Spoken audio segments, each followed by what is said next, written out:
deixa de ser, para ser nova. E mas você ainda não está num outro lugar, né? Você ainda não está construindo esse outro lugar. Então, eu acho muito bacana esse jeito que ele coloca, que coloca o artista como um solitário, um utópico, né? Um criador de um mundo novo. Eu acho isso bem... É como eu gosto de pensar que é o trabalho artístico mesmo. E aí, vou mostrar para vocês o meu processo na faculdade, no Senac, que era com processos históricos, né? As primeiras pesquisas que eu comecei a fazer nessa linha do meu trabalho mesmo, porque antes disso eu fotografava, eu fui muito filhote do que eu vou falar para vocês mais tarde também, de um movimento da fotografia que é o street photography, né? Que é uma coisa bem, não só de rua, mas tem características muito claras, que é muito, muito com a pegada do fotojornalismo, preto e branco, composições muito na linha do que o Bresson fazia, do que o Kertész fazia, né? Então, vinha disso. Né? Fiz isso muito tempo, mas não me achei nisso. E aí fui me achar nisso aqui, né? Essa aqui é um autorretrato, um dos primeiras brincadeiras, as primeiras experiências que eu fiz com Van Dyck e com o meu mestre guru, Kenji Ota, lá no Senac. E essa primeira fase, essas primeiras imagens, é meio um jeito de aprender a técnica, né? Então, por isso que eu coloquei antes, no slide anterior, essa coisa da matéria da técnica e da imagem, né? Então, eu descobrindo como fazer a imagem, como é que tecnicamente ela era feita, né? Então, e aí nessa coisa, aí sacando muito do que esse tipo de imagem me dava e do que não me dava, né? Então, tem uma marca de pincelada forte, tem uma coisa do enquadramento que muda, né? Que tem essa forma mais orgânica, né? E eu falo isso comparando com quem amplia preto e branco sabe do que eu estou falando, que é a coisa da margem preta, né? Quando você amplia o negativo inteiro para provar que você fez aquela composição, meio que você deixa as bordas do negativo que ficam mais escuras em volta da imagem. E o Bresson fazia muito, essa galera dessa linha fazia muito, né? É uma escolha estética, mas também diz muito do que você tá, do teu trabalho, né? E aqui não dava para ter isso, né? Porque esse processo, o cianótipo, tanto como o Van Dyck, essas duas imagens que vocês viram até agora são em papel filtro, um papel mata-borrão, que é um papel que é razoavelmente neutro, mas ele é muito poroso e ele absorve muito químico. Então, eu preparava a solução sensível à luz, não químico, do cianótipo, do marrom Van Dyck, e passo no papel com um pincel. Aí o tipo do pincel, a maneira como eu passo o gesto da pincelada, a quantidade de químico que está no pincel, tudo isso vai formando a imagem. E foram coisas que já foram ficando inconscientes, de certa forma, no meu trabalho, mas foram ficando, né? E aí é isso, é uma matriz. Essa matriz, essa imagem, eu me fotografei com uma câmera 35mm, negativa normal, PB, revelei esse filme, aí fiz um positivo 6x6, que é mais ou menos desse tamanho, num outro filme, que é o filme gráfico, o Kodalite, né, um filme de alto contraste para fotolito, e aí através de revelações alteradas também, mais uma etapa em que eu já estava infringindo as leis, né? Já estava usando um material fotográfico de um jeito que não tinha sido pensado, desenvolvido para ser feito, né? Eu diluía os reveladores, fazia duas diluições diferentes para o revelador para conseguir tom de cinza, porque o filme ortográfico, como ele é para fazer livro, para fotolito, é para ter branco e preto só. Então você não tem tom de cinza. E uma das coisas que o Kenji me falou quando eu comecei a fazer esse trabalho, ele falou, olha, eu ainda não vi nenhum trabalho, quer dizer, não vi nenhum trabalho, né? Fazer retrato com os processos normalmente dá mais trabalho, para você achar uma imagem que funcione, porque exatamente por isso, porque funcionam melhor imagens que são mais contrastadas. Então, normalmente paisagens, coisas gráficas funcionam melhor, e o corpo humano normalmente tem muito tom de cinza. Então, para você conseguir fazer um negativo que vá ter a densidade suficiente para quando você que é o resto do processamento, né? Então, esse papel com emulsão, ele é seco, aí eu venho com o negativo por cima, prenso os dois e exponho a luz ultravioleta. Essa luz, aonde o negativo está transparente, vai escurecer, aí a solução é onde o negativo está preto, fica branco, né? Então, fica a cor do químico, do processo. E é isso que forma a imagem. Então, na hora que eu fui fazer cada uma dessas imagens, todo esse conjunto acabou dando cada um resultado diferente. Né? Daí ele me deixou sozinha, gente, falando sozinha. E aí, isso é a mesma matriz. Eu tô aqui, tá. É a mesma imagem, mas por conta da diferença de processo e da conta e dos tipos de papel, por exemplo, esse também é papel mata-borrão, mas é uma gramatura muito fina. E aí, como eu fiz uma encolagem nesse papel, a encolagem é um banho que você dá, que aí pode ser o banho mesmo imerso ou com um pincel, de algum material que vai deixar ele mais impermeabilizado. No caso, eu usei gelatina. Então, ele não fica tão absorvente. Então, faz uma camada, a imagem forma menos no meio da matéria do papel. E aí eu fui vendo como é que o papel, esse é o mesmo papel do outro, mas é outro processo. Então, eu fui vendo as características, não só do mesmo negativo, quando funcionava melhor para cada processo, e como a pincelada, como o próprio processo e os papéis iam formando a imagem, né? Iam transformando, porque é a mesma matriz, teoricamente deveria ser a mesma imagem. E são imagens muito diferentes. Né? Esse também é o mesmo papel das outras duas, mas sem colagem e com albumina. A albumina é um processo de 2 camadas, que a gente chama, que tem uma camada de albumina, que é clara de ovo, né? E depois por cima o que fica material sensível é clara de ovo com sal de cozinha. E depois o que junta e fica sensível à luz é o sal de prata diluído em água. Normalmente a água... Ai, gente, como é que é o nome daquilo? A água sem minerais, esqueci agora. E aí, quando o sal de prata junta com o sal, eles formam a letra de prata e aí fica sensível à luz, né? Então, é um processo um pouco diferente dos outros dois, que é um químico só, que eu passo direto no papel. Então, cada uma dessas imagens era um processo... Esse é um outro papel, também é um papel mata-borrão, mas numa gramatura, ele é industrializado, os outros eram feitos à mão, então tem uma textura mais irregular.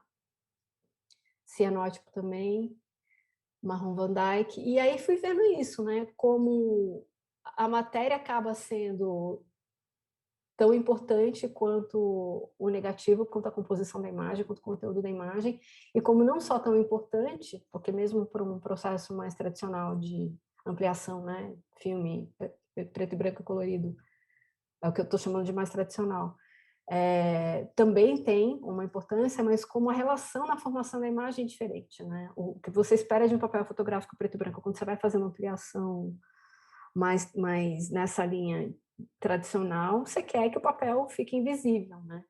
Você não quer que ele interfira. E aqui eu fui vendo técnicas que eram muito antigas, que são as primeiras técnicas da história da fotografia, sendo usadas de uma outra forma. Meu objetivo nunca foi conseguir fazer a foto exatamente do jeito que eles faziam, porque não via sentido nisso. Né? Procurar a fidelidade, a correspondência, a coisa de fazer uma imagem exatamente como eles faziam, para mim não fazia o menor sentido, porque eu já tinha outros recursos, outros materiais, como os papéis industrializados, como fotografia digital e tal, não fazia sentido. Para mim fazia muito sentido investigar o que eu podia fazer que fosse diferente do que já tinha sido feito. Eu não gosto da palavra releitura, mas é meio isso. E aí eu estava vendo umas primeiras que estava legal e tal, mas ainda não era aquilo, ainda não era o que eu estava buscando. E quando eu comecei a fazer o meu TCC, essas imagens todas que vocês estão vendo agora são do meu TCC, no trabalho de conclusão do Senac.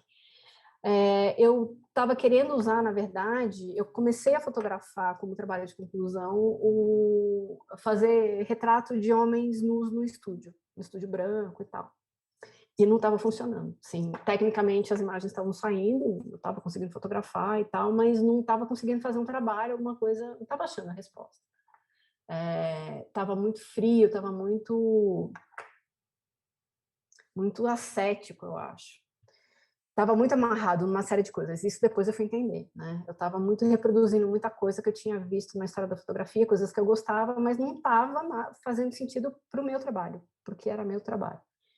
E aí, conversando com o Kenji, né, nas orientações dele e tal, ele foi meu orientador para esse trabalho de conclusão, e aí eu comecei a misturar processos. Então, esse, por exemplo, é um albúmen que foi feito em cima de um cianótipo, aliás, desculpa, é um cianótipo que foi feito em cima de uma albumina que não deu certo.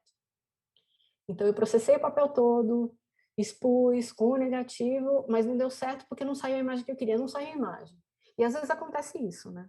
O que eu gosto desses processos é isso, que às vezes tem um acaso, tem um descontrole que às vezes dá muito certo e às vezes não sai imagem que você queria e às vezes não sai imagem nenhuma. Aí, para não perder papel, eu resolvi testar, fazer um cianótipo. E aí ficou desse jeito. O que é o característico do cianótipo, que é o azul, sumiu, né? E se misturou com a imagem, que era uma outra imagem que tinha embaixo, não era esse negativo que eu estava fazendo. E quando eu fui fazer, deu esse resultado. Que eu acho muito mais interessante, é uma das que eu mais gosto.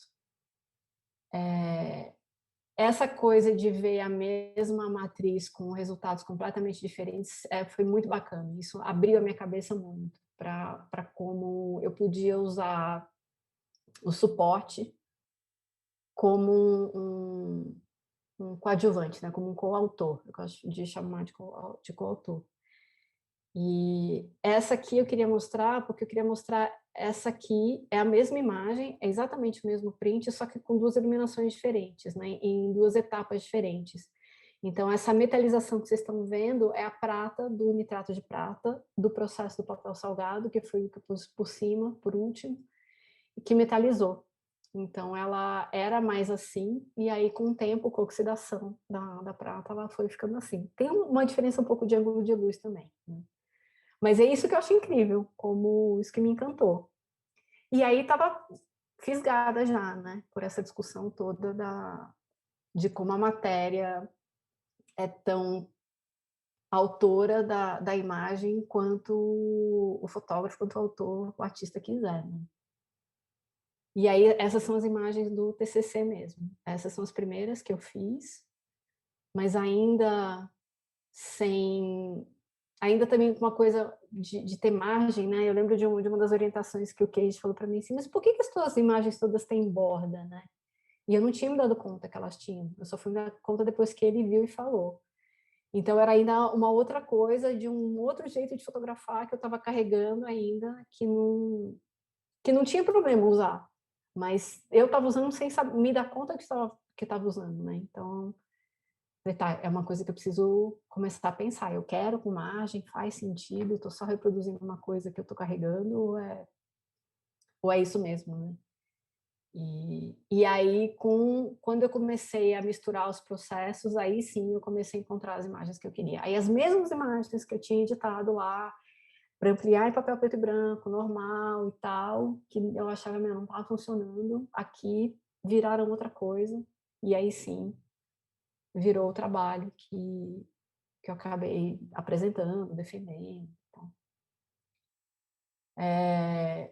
Eu não sei se vale a pena falar das técnicas para vocês, porque é muito teórico, né? Sem fazer na prática é complicado. Mas todas elas basicamente são isso. Essas aqui são com papel artesanal, um papel de uma fábrica que tem lá em Garça, eu acho que existe ainda muito em Brasil. É um papel de farrapo de algodão. Então ele tem uma gravatura bem grossa. E aí o que eu fazia era passar gelatina para encolar, para deixar ele menos permeável, e depois disso dava um banho com formol para endurecer, porque o formol ele Ô, endurece, né? Raquel, Oi? Raquel, você poderia falar um pouquinho para, não sei se todo mundo conhece esses processos, mas assim, explicar o que é que é emulsificar um papel, o que é um negativo, o Tá, que é né, o que você está mostrando aí são tá. técnicas de impressão, né?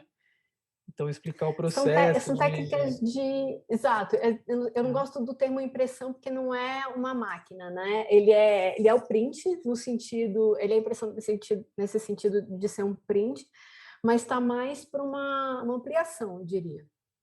É um processamento... Porque também não é uma ampliação, a gente não usa o ampliador. Mas basicamente funciona muito mais parecido com o que a gente faz no laboratório para ampliar uma imagem com um negativo comum em papel do que com uma impressora digital, né? Impressora jato de tinta e tal. você explica isso daí, então, por favor. Tá, Pessoal que talvez não saiba, né?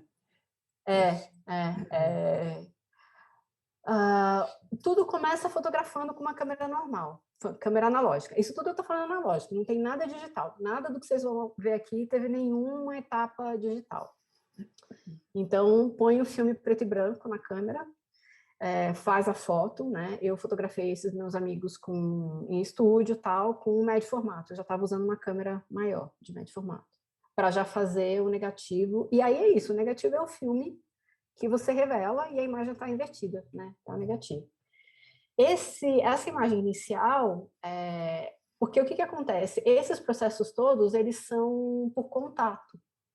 Não dá para colocar o negativo no ampliador e projetar a imagem como a gente faz com a fotografia normal. Eu estou falando normal, então vocês estão entendendo, né? Não é que eu acho que uma é melhor e outra é pior, não é que eu acho que uma mas é mais tradicional, né? É mais divulgado, mais conhecido. Esse contato é o negativo diretamente no papel. Isso, né? Deixa eu fazer um exemplo para vocês aqui, ó. Imagina que isso aqui é o papel, e aí eu venho com um filme, e aí é um filme fotográfico mesmo, né? Um filme fotográfico que tem uma imagem negativa, ponho em cima, e aí prenso as duas, né, para ficar em contato, e aí esse conjunto eu exponho na luz do sol, luz UV. No caso, eu fazia lá no Senac com os forninhos de lâmpada UV, né? Porque o comprimento de onda da ultravioleta que impressiona, que sensibiliza o cristal de prata ou os outros químicos, né? O cianótipo é ferricianeto e eu não me lembro o outro. Isso tudo, se alguém quiser, depois eu dou com mais detalhe para não ficar chato da gente ficar falando de química e tal. Mas posso passar os químicos, as coisas todas. E aí, o que acontece? Esse filme é como se fosse um negativo grande. Eu tenho que fazer ele do tamanho que eu quero a imagem final. Não dá para ampliar, né? Não dá que nem a gente está acostumado a ver quem conhece filme, que é você tem um negativo ou desse tamanho para 35 milímetros ou 6x6. Se eu quero fazer uma cópia desse tamanho, eu tenho que ter um negativo desse tamanho, né? Então, aí eu pego essa imagem primeira que eu fiz na câmera, esse filme, ponho no ampliador, crio um outro negativo, um outro filme. Esse segundo filme é que eu faço por contato, expondo na luz para formar a imagem. Deu para entender? Se não deu, avisa aí, gente. E como esse papel é preparado? Aí tem vários jeitos, vai depender muito do papel. Eu optei por usar esses papéis mais artesanais e mais pH neutro, porque eles absorvem melhor e reagem menos com os químicos, né? Porque todos os químicos de todos os processos são metais. E aí, papel para aquarela, ou outros papéis que tem, ou craft, ou tal, tem resíduo químico. E aí, esse resíduo químico, dependendo do que você quer fazer, vai ajudar, vai dar alguma alteração. Mas aí eu preferi, pelo menos, o papel deixar o mais neutro possível. E variou muito só a gramatura, mas praticamente, são todos de algodão. Aí é só se a diferença é se é industrializado ou feito à mão, que nem esse, por exemplo, né? Então, no caso dessa imagem que vocês estão vendo aí, por exemplo, o que eu fiz? Eu juntei dois processos. Aí, o que eu fiz? O papel estava branco, eu primeiro encolei ele, para ele não ficar tão absorvente, dei o banho de formol, né? Primeiro o banho encolei com a gelatina, dei o banho de formol para endurecer a gelatina e também evitar aquela... Porque como é matéria orgânica, podia depois ser destruída por fungo, bicho, né? Então, isso também protege. Aí, esse papel seco, eu coloquei uma das substâncias, ou o cianótipo, ou o Van Dyke, ou o albumen, ou o papel salgado primeiro, no papel inteiro. Como faz qualquer, né, assim, se você já tiver um papel maior e a tua imagem for menor, aí você pode escolher se você vai emulsionar o papel inteiro, que é emulsionar, é espalhar esse químico fotossensível com pincel, com rolo, do jeito que você quiser. E como você espalhar, dependendo do papel, como ele absorve, isso vai deixar alguma marca, né? Ou de pincelada, ou enfim. E aí, o que se faz normalmente é isso. Você emulsionou o papel com o líquido fotossensível, seca, vem com o negativo e expõe.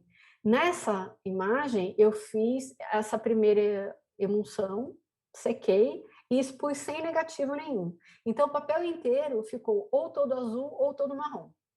Ele não tinha o negativo para bloquear a luz de acessar algumas partes e formar a imagem. Ele ficou inteiro de uma cor só. Por que eu fiz isso? Porque as imagens que eu tinha eram com fundo branco e não estava ficando legal, estava ficando isso aqui. Não é que eu não acho isso legal, mas não era o que eu queria, né? Eu estava achando complicado esse branco, não estava faltando alguma coisa. E aí, quando eu fui juntar as duas, falei, tá bom, vamos ver como é que funciona, né? Então, coloquei um dos processos embaixo, sem negativo, processei, lavei ou fixei. Tem alguns processos que precisam de revelador e de fixador, como o preto e branco e o colorido normais. Tem outros que não, como o cianótipo, que é só lavar. Lavagem, revelação, fixação, secagem, e aí vinha com outro processo, com outra técnica, por cima, emulsionava o papel inteiro e aí sim vinha com a imagem e expunha. O que acontece? Por que eu fiz isso? Porque nos lugares onde a luz ia sensibilizar esse segundo químico, essa segunda emulsão, ia reagir de forma diferente com a que estava embaixo. Ia formar ou não a imagem. Né? Então, é isso que vocês têm aqui. Então, nesse caso, eu fiz uma base marrom, que é do marrom Van Dyke, e aí vim com o cianótipo em cima, e aí que a imagem se formou. E aonde estaria branco é onde tem a maior parte das manchas, né? Raquel, e aí não é nem... Oi. Tem uma pergunta aqui, da Célia. Mesmo quando você está usando, por exemplo, nessa foto, dois processos, né, diferentes, como que você calcula o tempo de exposição?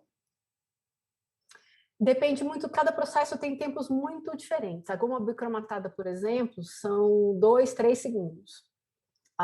O cianótipo é de meia hora a 1 hora no mínimo. Né? O processo e o negativo que dão um pouco a medida. Mas tem um truque que todo mundo faz, é que, para ajudar nisso, quando você prensa o negativo, né, o papel e o negativo, ele é prensado como? Tem uma base de madeira, uma placa de vidro em cima, para fazer o sanduíche mesmo, para ir o filme, porque o papel, como ele molha e tal, e como ele não é industrializado, e mesmo industrializado, depois que você molha ele, ele nunca volta a ficar retinho como ele é. Então, como ele está todo meio curvado e tal, quando você põe o negativo em cima, em algumas partes vai ter mais contato do que outras. Então, o vidro com essa madeira ajuda e você põe presilhas para prender. Essa madeira de baixo, ela tem um corte no meio, ou em alguma das partes, em que você consegue, e tem uma dobradiça.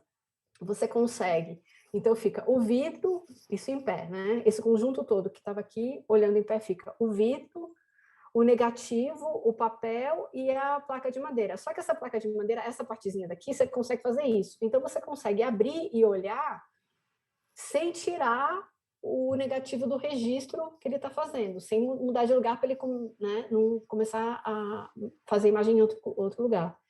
E aí você consegue ver se já deu tempo ou não, se já foi suficiente ou não. É uma dos truquezinhos, ajuda bastante. Mas, basicamente, você, depois com a experiência, os processos eles têm um tempo mais ou menos igual. A albumina e o marrom Van Dyke são bem menos tempo do que o Porque cianótipo vai depender muito do teu forno, né? Ou se você estiver expondo no sol direto, dependendo do dia que tiver, se está nublado ou não. Mas tanto o Van Dyke quanto o papel salgado e a albumina são entre 5, 10, no máximo 15 minutos, às vezes Ah, 20. Vai legal. depender. Legal. Bacana. E Mas para mim, daí, como é que você daí caiu no seu mestrado, né? Como é que foi então, ó, esse salto? vou chegar lá. Aí, isso aqui foram as primeiro contato, né, com essa coisa de como fazer uma imagem sem ser de um jeito mais tradicional, né? Aí aqui, ó, eu vou mostrar para vocês, depois se vocês quiserem eu passo o link, tem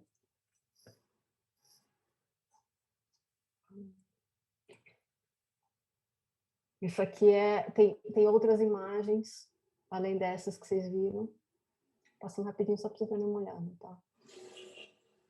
E para ver as possibilidades de combinações que dá. O mais bacana para mim é que em algumas dessas as reações químicas, o cianótipo ele rebaixa, né? Então, dependendo da ordem que eu colocava o cianótipo, ele foi reagindo com os outros processos, e tem algumas imagens que sumiram. E a cor de quase todas elas mudou bastante. Elas Raquel, ficaram mais escuras. Oi. então essas imagens continuam reagindo, né? Sim, Você teve que sim, a escanear e matéria. guardar uma cópia, né? Fui tentando, né? E muita coisa eu fui fazendo e hoje eu até acho muito relapsa, né? Eu fui dando muita coisa, né? Fui me desfazendo de muitas cópias. Hoje em dia eu gostaria bastante de ter elas. Tô com poucas, mas elas continuam mudando. Algumas não, algumas continuam bem, bem do jeito que sempre foram. Essa é uma albumina, cianótipo, essa é uma albumina com papel salgado. Essas abstratas Enfim, é isso. parecem paisagens, né? O corpo vira Essa, uma paisagem, essa né? aqui, essa aqui eu acho uma piração, porque quase não dá para ver, mas é um autorretrato, quase não dá para ver meu corpo, mas as manchas que o papel salgado fez, as manchas que o sal de prata fez, essas manchas que estão mais claras, elas são metalizadas, é que nem aquela outra, né? Quando você olha contra a luz, ela tem um brilho. Ah, Eu acho incrível. sabia que Acho era incrível. você nessa foto. Lógico, tava super para ver. E aí, beleza, né? Me formei, pá e tal, saí da faculdade e fui trabalhar com. Peraí, que eu não tô vendo mais vocês aqui. Pronto. Aí. Ué, sumiu.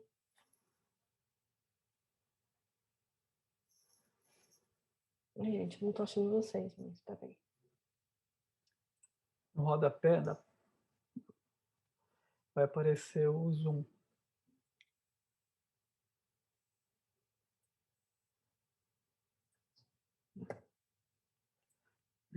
Talvez você tenha saído do zoom, não? Acho que sim. Vai no... Deixa eu fazer aqui de novo, para fazer mais fácil. Sim.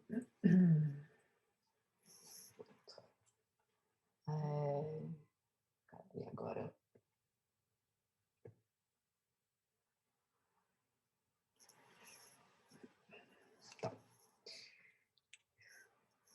Aí, beleza, saí, me formei e tal, comecei a trabalhar com conservação e aí comecei a fazer uma outra linha de pesquisa, que aí não sou mais eu fazendo intervenção na matéria, mas diretamente, né? Não sou eu causando com pincelada, com gesto, mas com edição. Agora, isso são deteriorações negativos de acervos com que eu trabalhei, né? Então, eu fui nessa coisa de trabalhar aí documentando o tipo, fazendo uma amostragem, né? Tanto para um objetivo didático e também como acervo meu e para estudo de catalogação de deteriorações, né? E aí numa dessas um dia eu comecei a pirar nas formas, nas coisas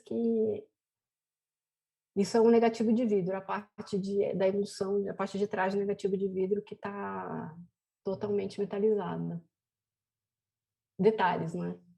Então, pedaços de papel que grudaram na emulsão, e aí a imagem mesmo que foi criada, né, que o fotógrafo fez, não existe mais, existe uma outra que o tempo e a matéria construíram. E aí tem a minha edição de escolher qual é o pedaço dela que eu quero, né? O meu TCC do bacharelado ficou, eu sem perceber, eu fui levando ele e colocando ele numa fronteira muito diluída com a pintura, né? Com a coisa do gesto, da pincelada, de usar o pincel e tal.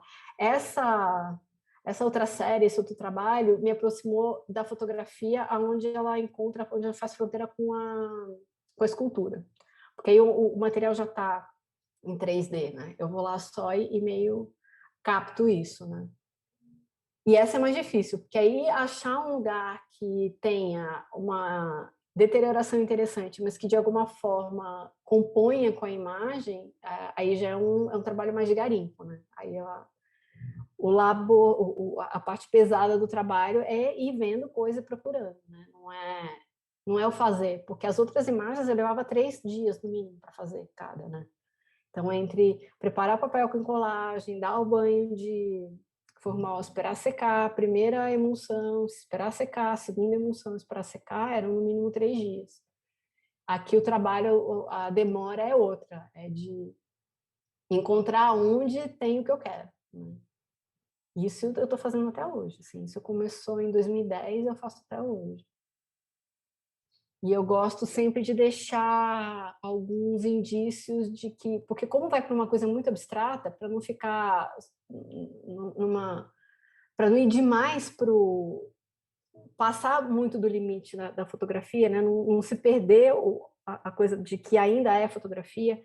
E isso é um ponto em comum que eu vejo muito no meu trabalho e nos caras que eu pesquisei no mestrado, que é essa coisa de a gente vai com a intervenção, a gente vai com a experimentação e com a distorção da técnica ou do material até um ponto que ainda é fotografia, nunca deixa de ser fotografia. Nunca vira outra coisa, né? Não é escultura, não vira pintura, mas nesse limbo, nesse lugar onde as duas se encontram. Então, eu tento sempre deixar algum referente de que a gente está falando de fotografia, né? Como o trilho de arraste do filme, né? E isso tudo são coisas que eu não fiz nada, eu só captei. A única coisa que eu fiz foi editar. Raquel, essas imagens, elas são escaneadas ou fotografadas? Não, isso é fotografado ou com a 5D ou com o iPhone mesmo. Essa, por exemplo, é iPhone, essa é iPhone. Isso aqui já é com 5D. Então, tudo é Isso é tudo fotografia, digital. né? Tudo fotografia. Tudo é fotografia. Tudo fotografia o tempo inteiro. Né? Essas últimas têm essa coisa da captação ter sido digital, mas a partir de um material fotográfico, analógico. Né? Então, mas não sai da fotografia. O que mais? Essa eu gosto bastante. Isso é um negativo, é uma chapa 4x5 e essa coisa branca toda é fungo.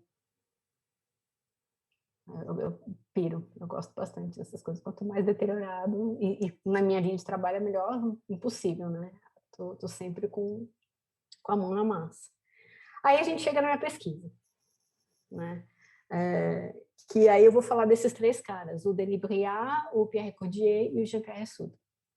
Por que esses caras?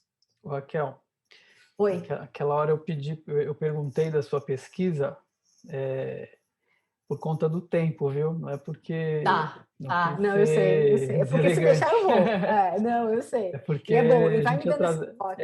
a gente atrasou um pouco, mas assim, tem o horário de terminar, né?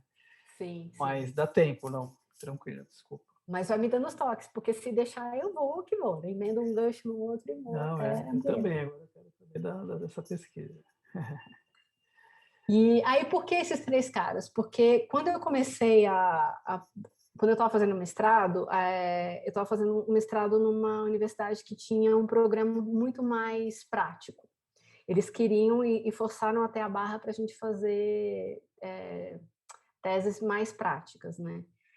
E aí, procurando, eu queria fazer alguma coisa prática, já que tinha que ser prático, mas que de alguma forma me interessasse, né? Então eu queria pesquisar fotógrafos e trabalhos que me interessassem. Então fiquei. E aí achei esses 3 caras. Aí levei pro cara que não era o orientador ainda da minha tese, mas era um dos professores do mestrado que estava dando uma matéria para a gente de pesquisa, né? E aí ele falou, gostou da minha apresentação, da minha ideia e tal. Eu expliquei por que esses caras se encaixavam muito bem no que eu estava querendo pesquisar, porque tinha a ver com a minha pesquisa e tal, meu trabalho pessoal. Ele falou, não, beleza, tudo bem, legal, mas assim, isso é você falando que esses caras são bacanas, né? Porque pelo que você está dizendo, tá difícil de achar coisa, então ou eles não são relevantes, ou é você que está dizendo que os caras são interessantes e, na verdade, ninguém mais além de você acha os caras interessantes, né? Aí tá bom, vamos lá, né? Então tem que achar alguma prova, e aí é o que eu estava te falando, né? Como essa universidade, o formato do mestrado é muito acadêmico, eu não tive a opção de fazer um trabalho pessoal como eu fiz no trabalho de conclusão do bacharelado, né? Então eu tive que fazer um formato bem acadêmico mesmo, com uma proposição de tese, a discussão toda e a conclusão e tal. Então um formato bem nessa linha mesmo, né? Mesmo eles querendo que fosse uma coisa prática. E aí falei, tá bom, vou ter que, como esse cara é bem academicista, vou ter que achar gente falando desses caras que comprove que não sou só eu que acho os caras interessantes, nem o trabalho deles significativo, né? Aí eu procurando, caiu na minha mão do nada, aquelas coisas que só o universo explica, né? Um press release do Jean Sarkovsky, em 67, sobre uma exposição com esses 3 caras que ele tinha organizado. Falei, bom, se o curador de fotografia do MoMA na época, e um dos caras mais conceituados na história da fotografia, estava dizendo que esses caras eram importantes, não sou só eu que estou falando, né?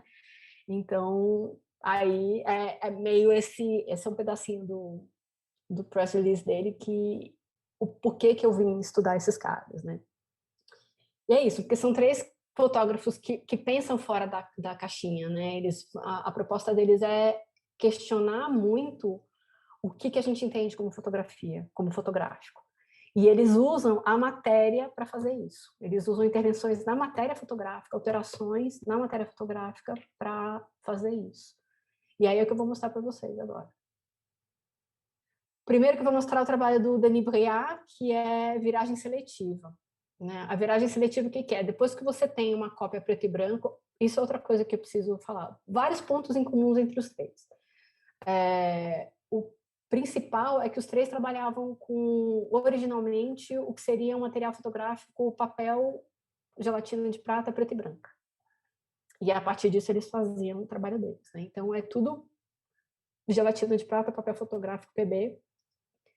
E a viragem seletiva, a viragem é quando você dá um banho com uma solução de algum metal, às vezes ouro, às vezes enxofre, que vai alterar a composição química, que vai se ligar com sal de prata na cópia e vai ou deixar ele mais estável e menos suscetível à deterioração, então ele não vai oxidar, não vai fazer aquelas manchas de prata, entre outras coisas, ou vai mudar o tom, por isso chama tonalizar, ou viragem. Né? Então, a sépia, por exemplo, que é aquela tom marronzinho que todo mundo conhece, é isso. Você tem uma cópia preto e branco original, você dá um banho de sépia e aí o que era preto fica marronzado, fica castanhado.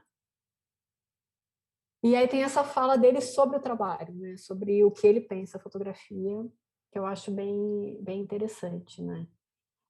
Ele vai bater num dos pontos que o mainstream da fotografia, na época que eles começaram a fazer, os 3 começaram a fazer o trabalho deles final dos anos 50, começo dos anos 60, que é o auge da street photography, né? Que vai ter uma partezinha mais chata de história da fotografia para falar para vocês, aí eu explico melhor.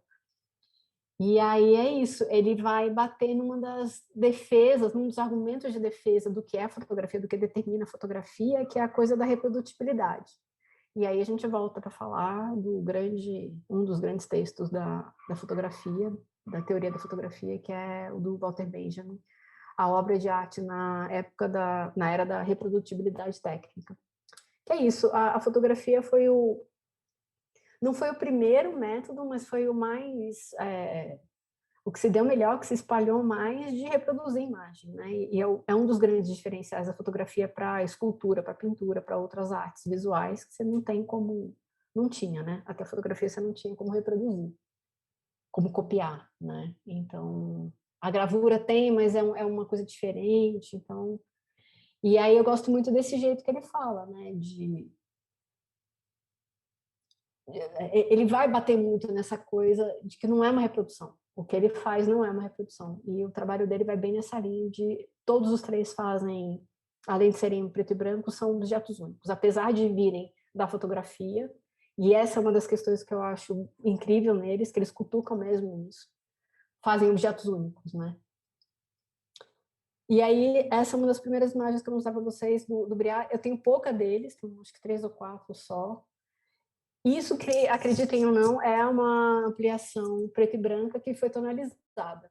Então, o que ele fez? Ele deu banhos diferentes com metais diferentes, né, com soluções de metal, com soluções químicas diferentes, e protegeu. Então, quando ele estava, por exemplo, fazendo essas partes da cebola que está brotando, está mais esverdeado. Então, ele protegia todo o resto da imagem, ou com fita, ou com... Tem um dos textos dele que ele fala que é um cimento plástico. Dá o banho, então a química não entra em contato com a prata, né, com a emulsão do papel nesses pedaços, aí ele lava, processa, e aí depois, quando ele vai dar o banho do metal que deixa esse tom mais avermelhado, mais alaranjado, ele protege o resto. Por isso seletiva. Então ele tonaliza, ele colore partes diferentes da fotografia, né? E eu acho muito bacana, uma outra coisa que ele faz, os objetos cotidianos. As imagens deles são todos objetos cotidianos, né? Que também vai cutucar uma outra argumentação da fotografia, que é o recorte do real, né? É o tal de ser a representação do real, o recorte do real. Então ele fez uma foto preta e branca e quimicamente transformou ela numa foto colorida. Eu acho bem, bem bacana. Esse é um outro exemplo também, mesma coisa, né? E o que eu acho muito legal neles é isso, assim, os três são europeus, 2 são franceses, e o Briat e o Stuber são franceses e o Cordier é belga.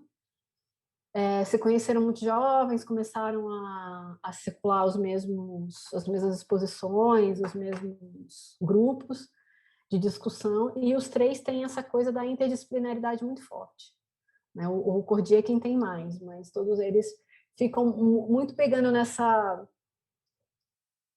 nesses pilares, digamos assim, do embasamento teórico para definir os limites da fotografia, e vão direto neles, né? A reprodução, a reprodutibilidade, essa coisa de não ser único, de não ser recorte do real. Eu acho que eles vão direto nisso. E não é à toa que, no momento que eles vão fazer esse tipo de questionamento, é quando a fotografia que pregava isso tudo estava no auge, né? Era o que era dominante no mercado. Então não ia ter espaço para eles mesmos, né? Aí a gente chega no Sobre com o mordansage. O mordansage já é um processo mais complicado de explicar. Você tem uma foto preta e branca já processada normal, fez a foto, fotografou, revelou o filme, ampliou bonitinho, e aí, através de banhos químicos, você vai tirar partes da imagem. Quais são as partes da imagem que você vai tirar? São as partes pretas, porque essa série de banhos, se alguém quiser saber quais são os químicos e tal, me manda mensagem que depois eu respondo. Mas um é cloreto de cobre e o outro não, acho que é água oxigenada. Eles vão atuar só na parte da foto que está preta, só onde tem uma concentração de prata muito grande. E vão descolar a emulsão do papel. Então fica uma membranazinha, com essa membranazinha preta. E aí você pode escolher ou tirar, porque ela fica muito frágil, é muito fácil de tirar, ou simplesmente rearranjar, e aí fica como se fosse um tecido. Aí a emulsão, a imagem você consegue ir distorcendo ela como se fosse um tecido. Você pode tonalizar de novo e fazer uma outra exposição à luz e revelação, que vai dar um efeito parecido com o do Sabatier, que é um outro processo, processamento que o Man Ray fazia muito, que altera um pouco as cores. Então, você deixa de ter branco na foto. Quando você tem o efeito Sabatier, quando você tem uma segunda exposição à luz, uma segunda revelação, você não tem mais prata que não foi sensibilizada pela luz. Então, onde estava branco passa a ser cinza ou um outro tom de preto. Uma fala dele sobre o trabalho dele, né, que fala também dessa coisa do limbo, né, de que a matéria ela tem todas as histórias possíveis nela, né? Você que escolhe o que você quer contar com elas, né? E aí são os exemplos das imagens dele. Quando eu estava fazendo mestrado, uma das coisas que eu tinha que fazer enquanto eu estava escrevendo a tese era fazer um estágio, né? E aí o estágio que a gente tinha que fazer era de preferência numa instituição que tivesse a tua coleção que você estava pesquisando para o mestrado. E aí quando eu descobri que tinha uma coleção com o trabalho desses 3 fotógrafos lá no Arizona, no CCP, foi para lá que eu fui fazer o meu estágio lá. E aí cheguei lá, primeiro dia, eu cheguei num dia, ou na primeira semana, e já fui ver o material, já fui pedir para eles pegarem, né? Porque a minha proposta inicial de fazer uma tese prática, técnica, era, bom, esses caras mexem, alteram com o processamento do material fotográfico. Eles estão alterando, então possivelmente, provavelmente, esse material vai ter uma deterioração diferente do que o material fotográfico preto e branco que a gente já conhece. Vou montar um manual de preservação para esse material. Cheguei lá, peguei o material perfeito, sem deterioração nenhuma. Eita, e agora, né? Como é que faz? Não tem deterioração, que manual vou fazer? O material está funcionando igual, como sempre funcionou, não tem alteração nenhuma. Por isso que eu acabei indo para uma linha mais teórica de acabar fazendo uma tese do porquê que esses caras são ignorados na historiografia da fotografia, sendo que eles são muito importantes, né? Que eles são o trabalho dele, as questões deles são muito inovadoras, né? As propostas dele. E aí o Sudre vem com essa coisa do modançagem, então dá para ver aqui, por exemplo, dá para ver que era uma outra parte que foi esse tom aqui, normalmente ele é mais cinza, ele é do Sabatier. Então essa é uma parte que estava mais clara e foi exposta à luz e revelada de novo e ficou mais escura. E aí é isso. E o que eu acho genial nesse trabalho dele, nessa série principal, é que ele também cutuca essa história de fotografia recorte do real, é para dar conta do mundo real, tá bom. Aí ele pega ilustrações de livro de botânica e fotografa isso, e aí usa isso para fazer uma ampliação, e aí faz uma dançagem em cima dessa ampliação. Então ele também tá cutucando muito essa coisa de que o que determina o que é fotografia, que o papel da fotografia é documentar o mundo, tem essa fidelidade com o mundo real. E ele vai também questionando isso, né? Quando você faz uma dançagem, dependendo, você pode optar por tonalizar ou não, mas de qualquer maneira ele já altera um pouco as cores, elas não ficam como eram. Eu acho essa provocação dele muito boa. E essa aqui essa libélula é a abertura esse detalhe é um detalhe que está metalizado, né? Dá para ver que era onde está cinza, é onde tinha o preto, e aí onde foi revelado de novo ficou prateado. Não chega a ser uma deterioração, né? Normalmente a metalização, a oxidação da prata ela é considerada uma deterioração, mas como foi um processo feito de propósito, Então não dá para chamar disso, né? Ah, isso eu acho fantástico. Isso eu acho muito louca. E eles brincam muito com essa coisa da abstração, né? Então, com a coisa formal, essa eu acho fantástica também.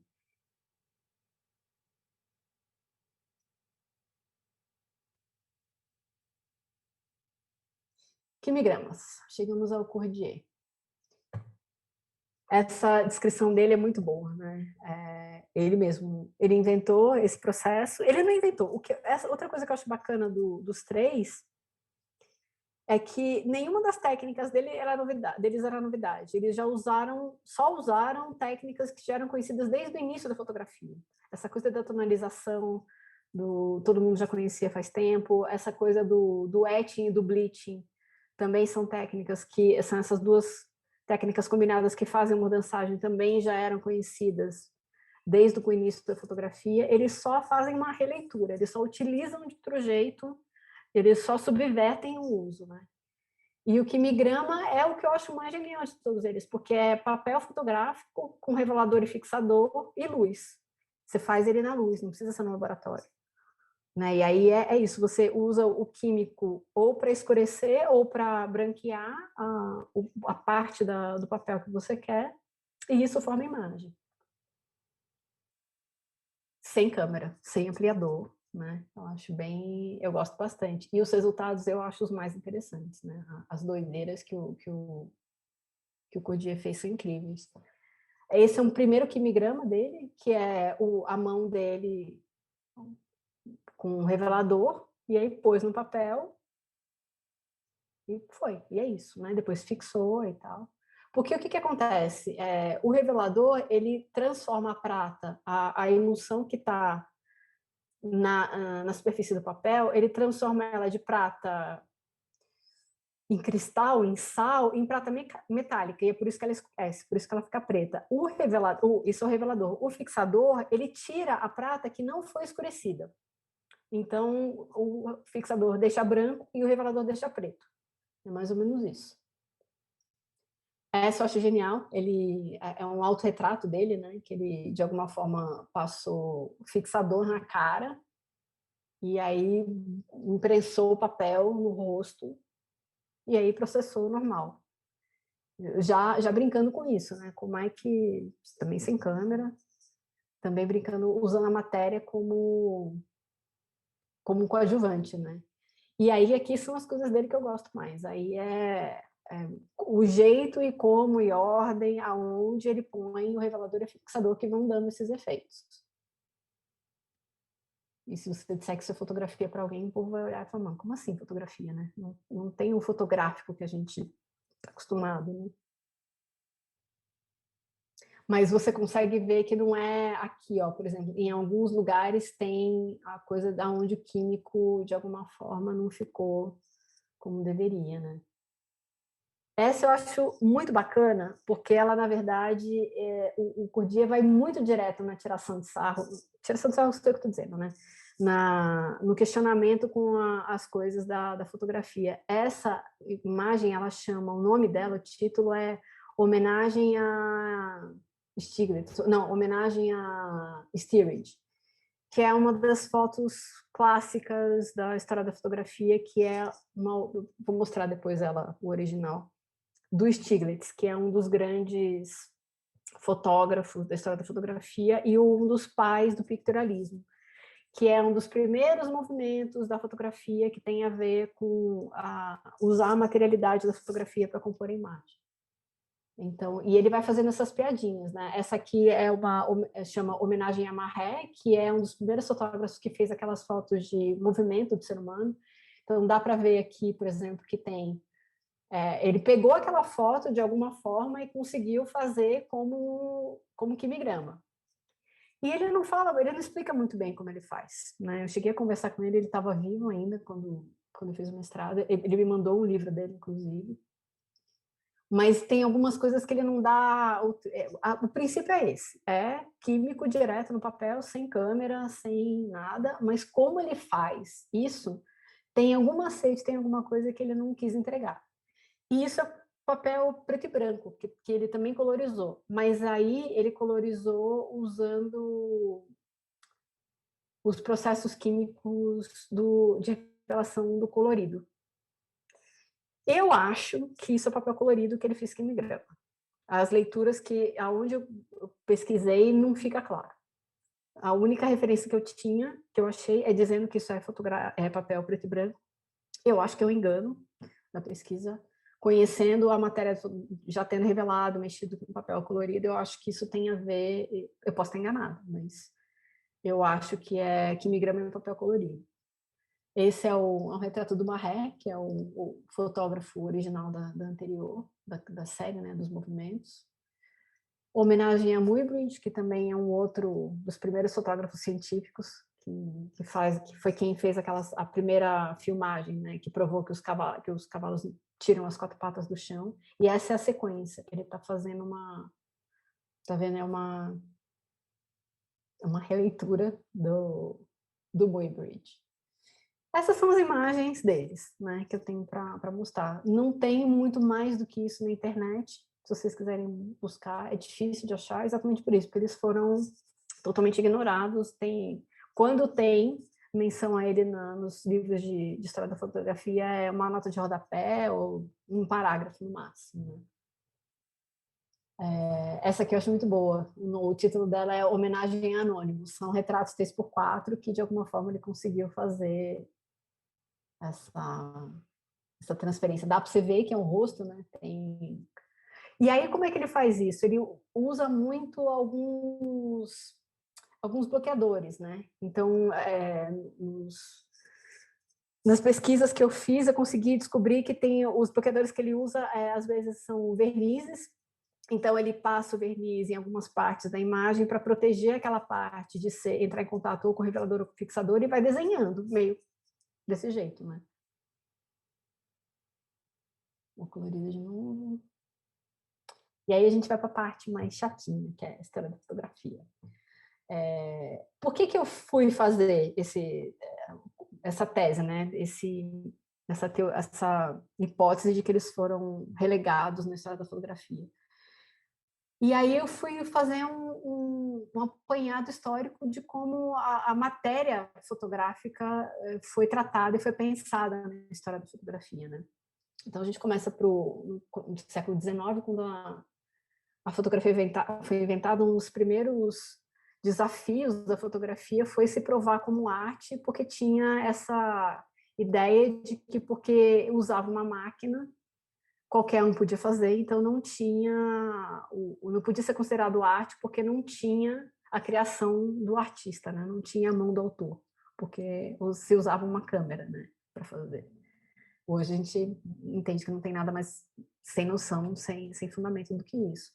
Mas fotografia tinha acabado de ser inventada, né? Então você pensa isso 30, 40 anos depois que a fotografia foi inventada, ainda estava patinando para ver em que lugar que ele ia ficar. E muita gente começou a justificar a fotografia dessa forma, né? Dizendo que não era arte, que não podia ser arte, porque não era a mão do fotógrafo que fazia a imagem, né? Para contrapor isso, vem um primeiro movimento dentro da história da fotografia também, acho que é começo do século XX, que é o pictorialismo, encabeçado pelo Stiglitz. E aí a foto aquela lá que eu mostrei para vocês, que o Cordier fez, é uma releitura dessa aqui. Os pictorialistas começam a fazer intervenções na cópia final, né, no print final, meio que para deixar uma prova de interferência humana na criação dessa imagem.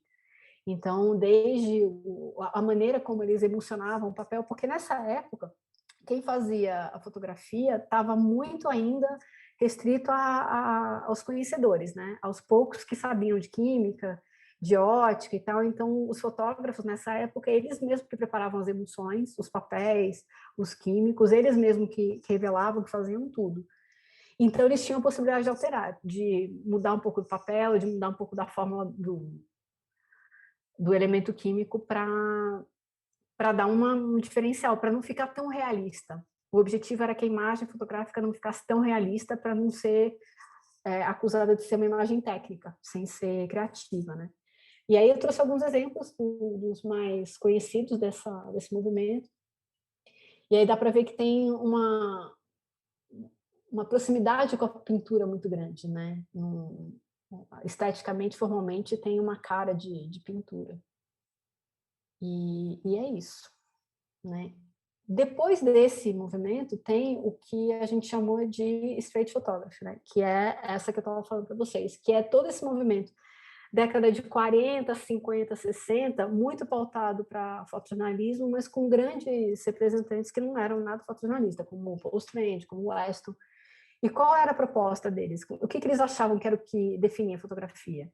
A imagem fotográfica é aquela que você capta e não faz intervenção alguma, nem no material, nem no suporte, nem no papel, nem na captação.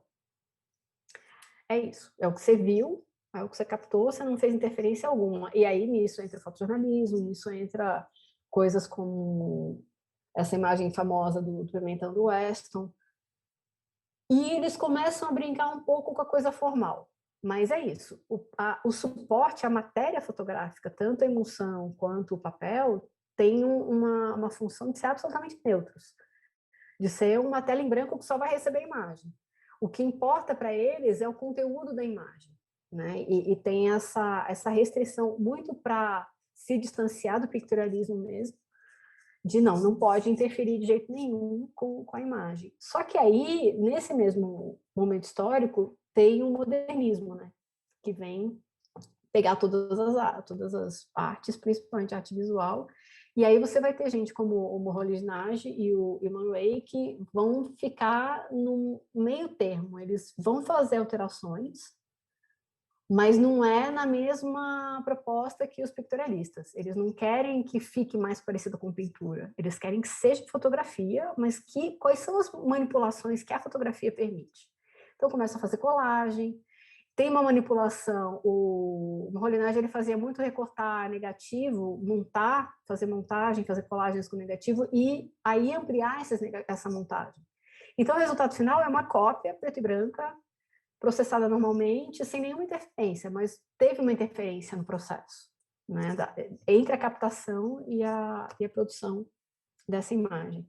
Esse Sabatier do Man Ray, por exemplo, que vocês estão vendo embaixo, esse aqui, tem um processamento. Ele fez uma foto normal, revelou, estava ampliando normal, expôs o papel, só que entre expor, revelar e processar, ele teve, depois que esse papel foi colocado no revelador, ele foi exposto de novo à luz. Então, isso que dá esse efeito que a gente chama de solarização, né? Que é ou Sabatier, que é essa coisa que você não tem mais branco nenhum na imagem, você passa a ter tons de cinza e preto. Também é uma alteração, mas o resultado final, a matéria, não foi alterada do jeito que os pictorialistas faziam, né? Então, esse é o momento que tanto o Briat, o Cordier, quanto o Sudre, eles vão ser muito influenciados pelo Man Ray, pelo Moholy-Nagy e pelos pictorialistas, né? Eles são uma terceira onda dessa galera. E aí são mais opções de trabalho desses caras que eu acabei de mostrar para vocês, né? A revelação seletiva, o Morgan Sage e o Kim Graham. Então, de todos eles, o que mais parece fotografia com que a gente, né, conhece mais comumente como fotografia Briat, mas mesmo assim não é, né? A gente olha e vê que tem uma coisa esquisita, né? É isso, gente. O que eu tinha para mostrar para vocês é isso. O que eu coloquei isso aqui porque eu achei interessante, que era assim, como a minha tese era provar que o trabalho deles era inovador e importante, muito do que eu tive que botar na tese eram provas de que gente importante da fotografia na época tinha visto o trabalho considerado importante, né? Então aí é isso. Depoimentos que esse material eu só consegui porque o próprio Cordier tinha organizado e por acaso estava junto com umas coisas que ele mandou lá para o CCP. Uma carta do irmão do Capa falando de vamos fazer uma exposição, esse material é bacana e tal. Assim, coisas interessantes que eu achei para provar. Essa exposição que ele fez, o programa tinha essa mensagem do Kassai para ele, falando que o trabalho dele é incrível. Eu gosto muito do jeito que ele fala, né? Que ele fala aqui, ó, as imagens são esplêndidas, e eu digo foto, entre aspas, mas é qualquer outra coisa. Essas imagens não são qualquer outra coisa. E qualquer outra coisa mágica em si mesmo, né? E tão refinados em termos de cor que muitos pintores morreriam de inveja, né? De novo, essa coisa das fronteiras fluidas com a pintura, entre a fotografia, a pintura e a escultura, né? E eu acho essa fala do Lemagny, que também era um cara importante na fotografia e tal, na época, eu gosto muito desse jeito que ele fala, né? Que ele, o quimigrama, ele está falando especificamente do quimigrama, né? Ele está falando especificamente do trabalho do Cordier. Ele não é uma imagem para reprodução, né? O quimigrama é a realidade em si, porque é isso, essa coisa única. Então, os três vão questionar de forma muito clara, com a manipulação da matéria fotográfica, esses cânones, né, do que definia a fotografia na época que eles estavam fazendo esse trabalho. E aí a minha conclusão, né, de que eu acho que o trabalho deles é muito importante, porque traz um componente muito importante na fotografia, que é a matéria, né? Não dá para a gente, mesmo hoje com o digital, não dá para você desconsiderar, né? Independente de qual seja a matéria, ela é muito fundamental na formação da imagem. E aí vai depender de você o quanto que você quer dar de espaço para ela criar ou não, né? O quanto você vai querer controlar ou não. E o que eu acho, as outras duas falas que eu acho muito interessantes também sobre os três, é isso, né? O Lemagny também fala que quando você está muito... É isso, né? Os extremos de uma arte geralmente são tão mal aceitos quanto são necessários a essa arte. Acho que isso, para mim, vindo desse cara, que é super conceituado no meio, sobre esses caras, vendo que, provando depois de tudo que eu pesquisei, que realmente eles foram renegados na história da fotografia, para mim é isso, né? Os caras é a prova, são necessários exatamente porque estão muito além do que a gente está fazendo aqui agora. Né? E essa postura que o Poivet fala do trabalho do Cordier, eu levei para mim, que é isso, a experimentação como uma postura artística, né? De estar sempre experimentando como uma postura criativa mesmo, como um processo criativo, de estar sempre experimentando, sempre questionando os limites da fotografia. Né? E, para terminar, tem isso aqui, que é o que eu estou fazendo, que são os quimigramas. Esses são quimigramas que eu estou fazendo agora. Ainda não consegui fazer as mordançagens do jeito que eu quero, nem as revelações seletivas, mas está na lista.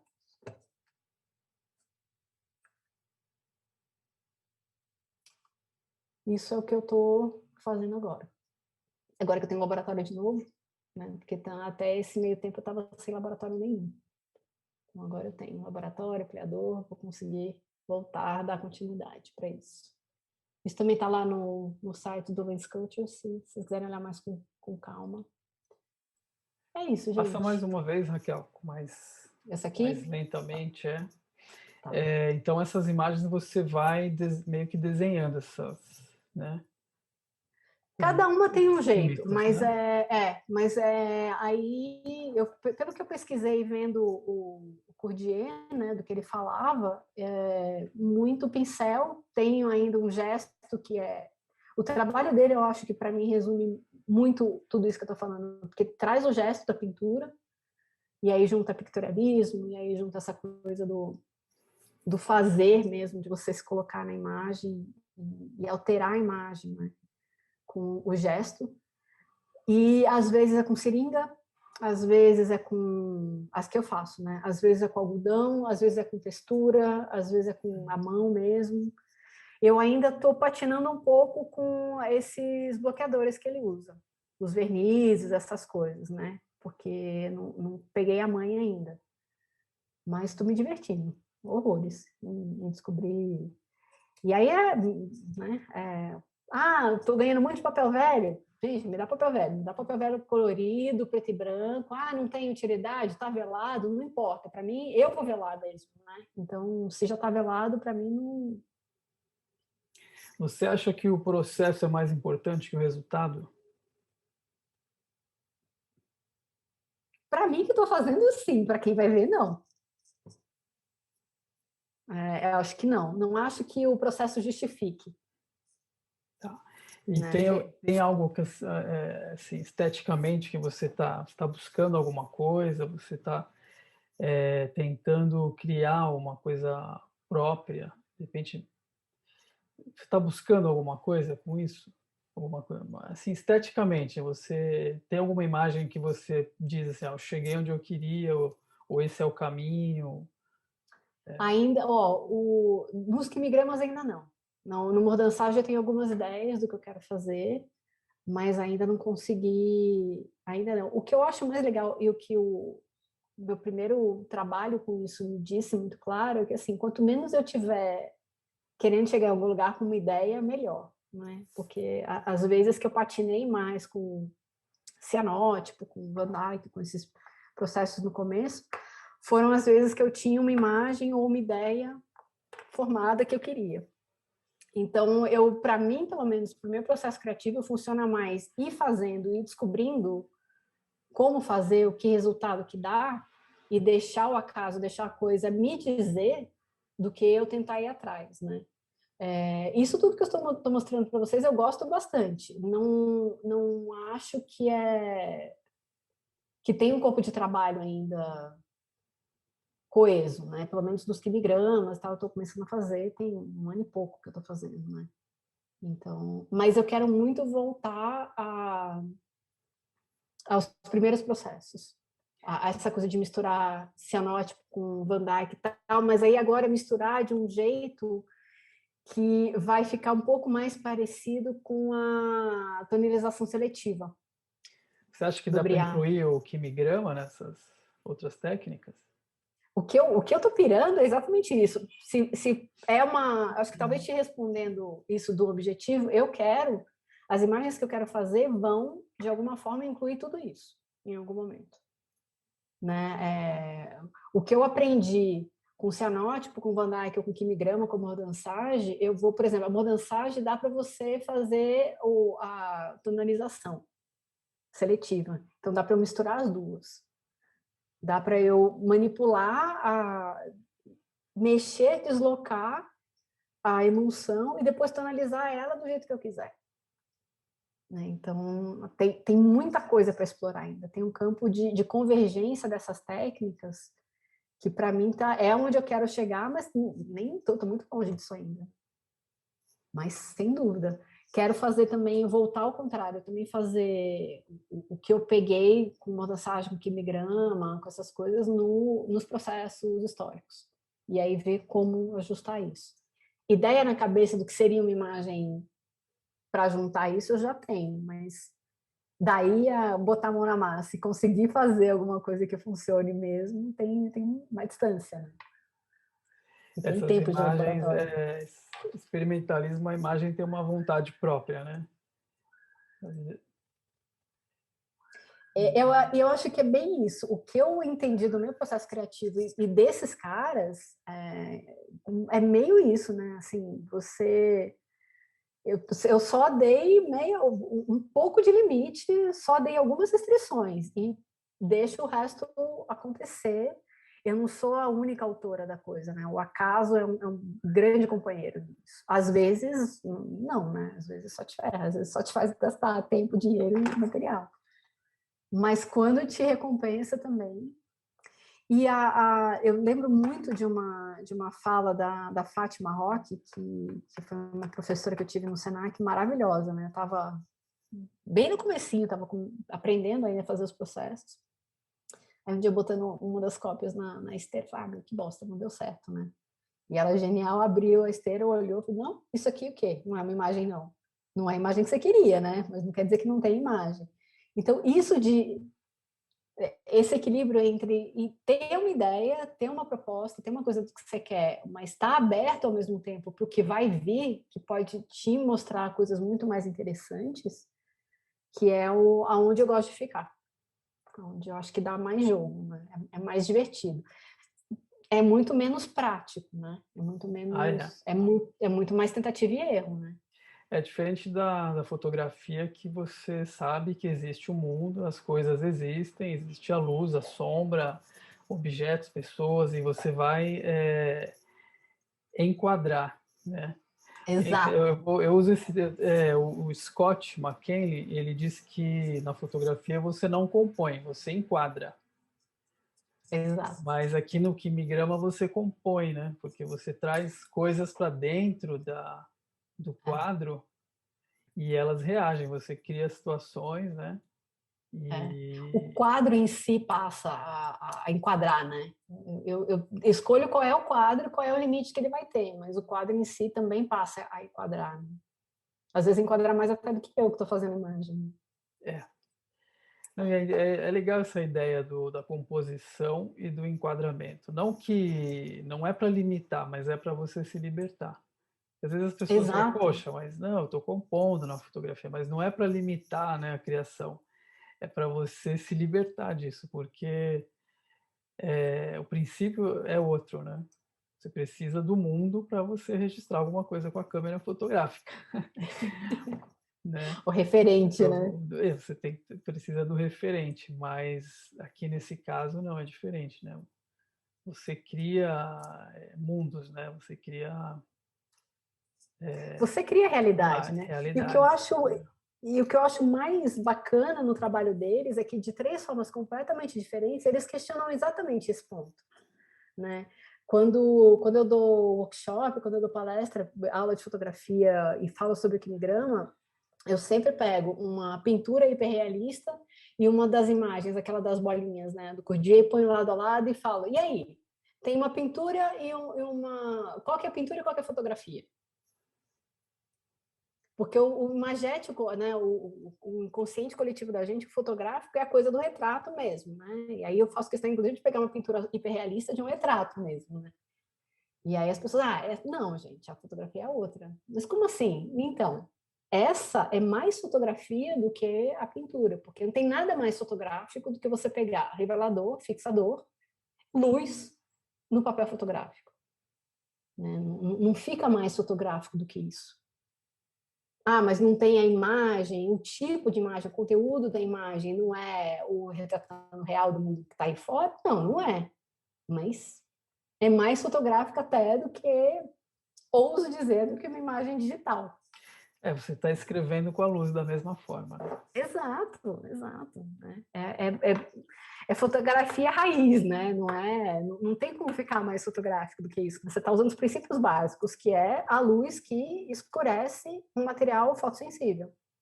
E aí você vai formar uma imagem com a combinação disso. Que migrama é exatamente isso. Né? Sem uma câmera, sem... Eu desconfio que naquelas imagens que está muito as piadinhas dele internas com a história da fotografia, deve ter algum registro, ele deve ter feito alguma máscara, nem que seja isso. Uma máscara, ou projetou a imagem no ampliador, no papel, e foi com uma bisnaguinha, com alguma coisa, passando. Né? E essas são as minhas teorias, é o que eu vou tentar fazer. Porque ele não abre o jogo. Mas é fotográfico, né? Do Sim, mesmo não, jeito, né? é que a gente leva um tempo para processar isso, né? Porque é Dizer, muito fora da é, curva, né? É muito do é. esperado, né? E é por isso que eu acho eles geniais. E assim, Eu não, que eu fico... não pode falar. Tá? Não, eu não diria O que que é eu uma acho... fotografia, né? É fotográfico, mas não é uma fotografia Então, né? no sentido que a gente É, conhece, que a gente usa, não. Não é. Não é um retrato, é. não é uma paisagem, não é não é um Como registro do disse mundo. Quimigrama, né? Não é uma fotografia, né? Mas é o que, então? A fotografia ela tem um conjunto de aspectos, né? Que você pode atestar que é uma fotografia. Mas é isso que eu acho legal desses caras, que eles foram em Que todos começa lá na esses... câmara clara, né? Na câmera escura. Exato. A fotografia começa na câmera escura. Então tem aquele o aparelho, tem o aparato e tem os materiais. Aqui faltam alguns dos aparatos, né? Sim, falta a questão da ótica, né? De projetar a imagem, falta referente, né? O que migra, você não precisa de referente, né? Sim, É onde ele quebra. E é por isso que eu acho eles geniais, porque eles vão exatamente nesses pilares que é onde a fotografia tem se escorado na história da fotografia para se provar como arte, como diferente, aonde que ela se distancia da pintura, aonde que ela se distancia da escultura, e eles vão embaralham tudo. Né? Eles vão bem nesse limite, assim, tá? O Cordier, principalmente com a pintura, né? Não, isso não é pintura. Ele, em vários textos que eu peguei, ele fala, não conseguiram definir ainda se o meu trabalho é pintura ou é fotografia, mas certamente não é exclusivamente nenhum dos dois. Ele não encaixa só na pintura e ele não encaixa só na fotografia.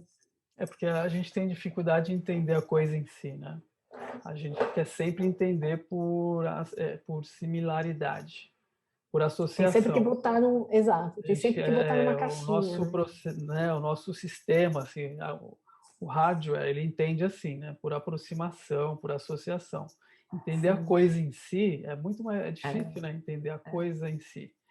Aquilo é o que é, né?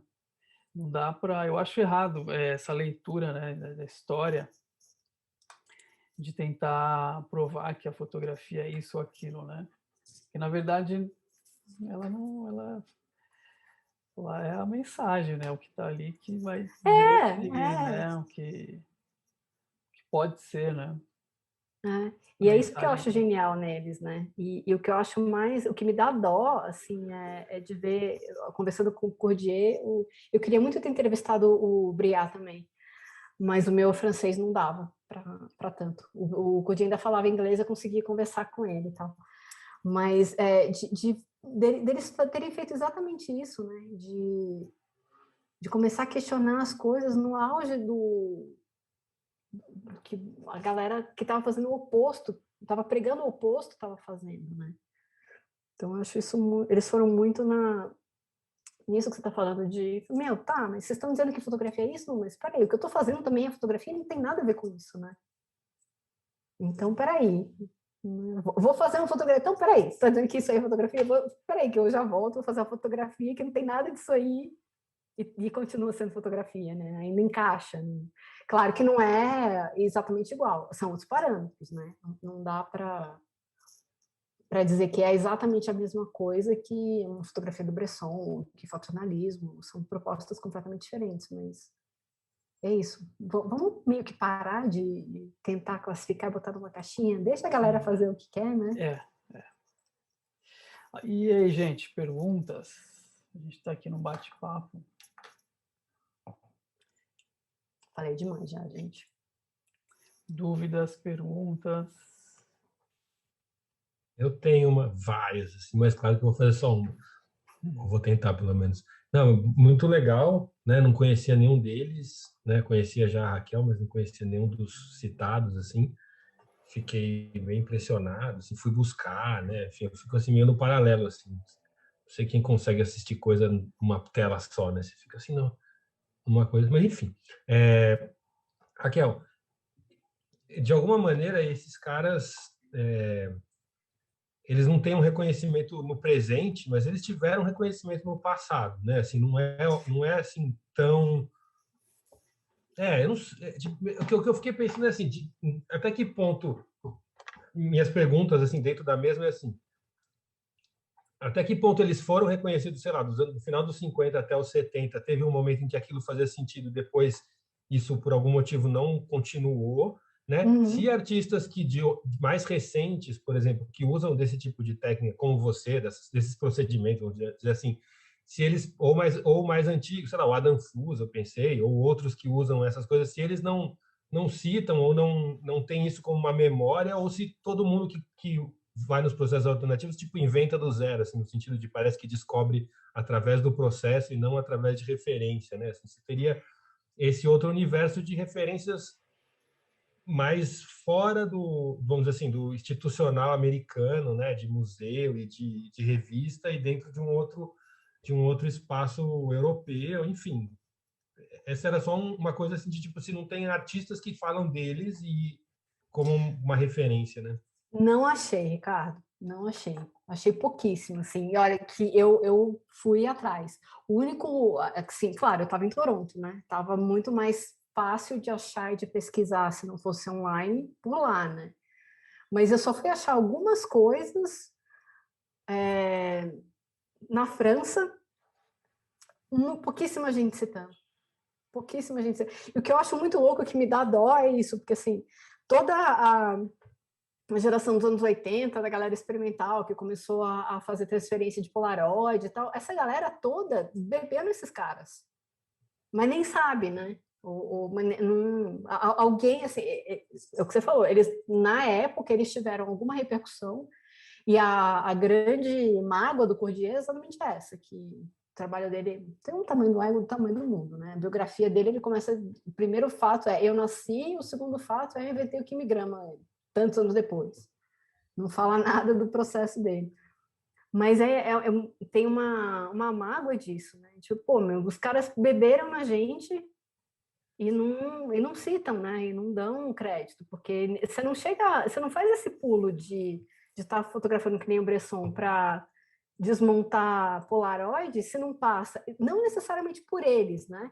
Mas por alguém que já viu esse trabalho, alguém que também foi influenciada por essa linha, você não faz esse pulo do nada. E a galera nem sabe quem é. Eu acho, e aí a minha tese é exatamente essa, que tem uma coisa, não vou dizer exatamente política, mas de predominância de interesse de mercado, né? O que se estava vendendo, o que se estava fazendo e divulgando na época que eles começaram a fazer isso, era exatamente o oposto do que eles estavam fazendo. Então, achar lugar para eles e dar voz para eles, quase tudo que eu vi escrito é de muito tempo depois. Esse livro que foi o que ele me mandou, do Cordier, esse livro, se eu não me engano, é de 2000 e alguma coisa. 2009? 2003, eu achei aqui. Né? Eu acho que é por aí. O único outro livro que eu achei do Suber, eu não achei nada. O outro único livro que eu achei é esse aqui, do Briat. Esse aqui é de 70 e alguma coisa, se eu não me engano. E eles queriam ser reconhecidos pelos fotógrafos, aquela brincadeira assim de tipo, eu sou fotógrafo artista, eu sou artista que usa da fotografia, que hoje é uma discussão bem presente. Neles, assim, era como, assim, né? Eles, sei lá, se dá para acessar isso, né? Enfim. Olha, do Cordier está muito claro que ele queria expor no MoMA, que ele queria, né, a valorização dos pares e tal. Tem um ressentimento, uma mágoa muito grande disso. Mas os três foram professores de fotografia. Os três têm em comum a coisa de terem começado trabalhado em jornal, em revista, de terem se tornado fotógrafos consagradíssimos, né? Muito técnicos, né, com domínio muito, muito grande da técnica. Você não consegue chegar a fazer isso que eles fizeram se você não sabe muito bem o que você está fazendo, né? E eu, 20, 30, 60 anos depois, olhando o material, vendo que o material está intacto, está perfeito. Então, muito bem processados e tal, né? Mas, assim, eles foram professores, então eu acho que, de alguma forma, eles acabaram contaminando e acabaram influenciando a galera, mas não pelo mercado, né? Não desse modo como o Cordier gostaria, não com esse reconhecimento, mas formaram gente para caralho. O Sudre e o Briat, eles fundaram o primeiro centro de pesquisa de fotografia experimental na Europa. Então, certamente influenciaram todo mundo que veio depois, né? Mesmo que não tenha sido essa coisa de ter no livro de fotografia o capítulo para eles e tal, certamente. Mas não sei se, assim, tirando o Cordier, que foi com quem eu tive contato maior, o Sudre já tinha morrido quando eu comecei o mestrado, então ele morreu cedo, morreu acho que na década de 80. Por aí. Não lembro mais, gente, essas informações mais técnicas eu não lembro mais. O que mais, Ricardo? Você falou que tinha várias. Não, deixa eu abrir para os outros. Se ninguém perguntar, eu pergunto uma Manda renca aí de ver. coisa. Alguém mais tem? Vai fundo aí, Ricardo. Manda ver. Não, eu ia perguntar se você acha que, por exemplo, de alguma maneira, quando você fotografa os negativos que você encontra, se você também está fazendo tipo uma street photography do, né, tipo do acaso desse encontro dos materiais deteriorados, e aí você de repente foge dessa, né, da coisa do processo Sim, para ir na parte dos encontros, assim, né? sim, sim. É bem diferente. Esse trabalho tem essa diferença bem grande, né? Apesar de ser ainda o mesmo assunto, a deterioração, a formação de imagem pela alteração da matéria fotográfica, mas aí o meu papel é diferente, né? Eu não estou interferindo mais, eu não estou agindo, estou só captando, estou só enquadrando. Né? Aí a escolha é outra, a autoria é de outra forma, é pela edição, não é mais pela manipulação, né? E isso existe como imagem digital ou isso é impresso? Onde Não, que... por enquanto eu não imprimi nada. Essas dos negativos deteriorados eu não imprimi nada. Eu trabalhei num projeto do Klaus Werner no começo do ano passado. Não, final. Em 2019 para 2000. Gente, esse ano que não existiu tá bizarro, né, cara? Porque a memória. Tipo, é ano passado, não era? Ano passado é 2 anos atrás. Eu trabalhei no acervo do Werner e a filha dele, né, que é quem é a dona do acervo, me deixou ficar com os deteriorados. Estão aqui. Aí agora eu estou nessa de vamos pegar mesmo e fazer, né, com mesinha de luz, com câmera digital mesmo e tal, para ver se monta um... Mas é isso, é uma parte, né? É um adendo, não é... Como eu não estou interferindo na imagem, o que eu quero conseguir fazer é, em algum momento, como eu já trabalho com isso, já tenho conhecimento ok, razoável, de como as deteriorações acontecem, de começar a causar elas, né? De propositalmente começar a causar elas e ser mais uma interferência para fazer no material. Vamos ver se rola. Legal. Conhecimento você tem, né, Raquel? Para isso. E agora tem laboratório, agora tem espaço de novo, né, para fazer. Então Legal. agora tem um espaço para começar a fazer as experimentações, né? Tem o laboratório experimental de novo. Precisa agora de dinheiro e de material, né? O dólar precisa baixar para conseguir comprar as coisas, os químicos. Precisa Mas pedir é isso. doação na internet também, de papel, né? Tô aceitando, A gente gente. tá, E, o não, pessoal agora joga fora mesmo, né? isso é sério. Só tá limpando as casas.